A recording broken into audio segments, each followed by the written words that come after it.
আসসালামু আলাইকুম। আমরা আলহামদুলিল্লাহ মুসলমান, কিন্তু অনেকেই জানি না অনেক কিছু, আবার অনেকেই অনেক কিছুই জানে। তো জানলে আরো জানা উচিত, এতে আমাদের জন্য মঙ্গল হবে। আর ভালো কাজ জানলে আরো নিজের ভালো হয়। জানতে পারলাম, সেটার জন্য আমি যেটা বলতে চেয়েছিলাম সেটা হলো, আমরা অনেকেই কাজের শুরুতে বিসমিল্লাহ বলতে ভুলে যাই। আর আমরা তার মধ্যে প্রথমত খাওয়া দাওয়া করা, খেতে বসছি, বিসমিল্লাহ ভুলে গেছি।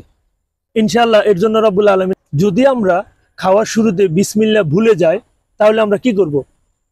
আর সেই বিসমিল্লাহ ভুলে গেলে আমরা যেটা করব সেটা হলো, আমরা একটা দোয়া পাঠ করতে বলেছেন। আর সেই দোয়াটাই হলো বিসমিল্লাহি আউয়ালু ওয়া আখিরু।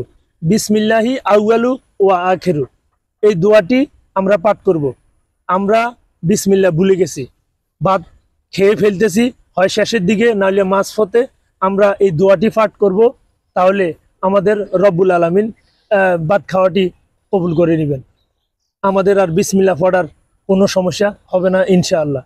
আর এই হাদিসটি আছে সহিহ তিরমিজি শরীফের 1898 নম্বর হাদিসটি। তো আমরা সবাই এই দোয়াটি পাঠ করব এবং ভিডিওটি শেয়ার করে সবাইকে জানিয়ে দিব, যাতে সবাই এটা পড়তে পারে। আবারও বলছি, দোয়াটি বিসমিল্লাহি আউয়ালু ওয়া আখিরু। বিসমিল্লাহি আউয়ালু ওয়া আখিরু। তো সবাই ইনশাল্লাহ এই দোয়াটি পাঠ করবেন, তাহলে খাওয়ার শুরুতে ভুলে গেলে আর কোনো সমস্যা থাকবে না ইনশাআল্লাহ।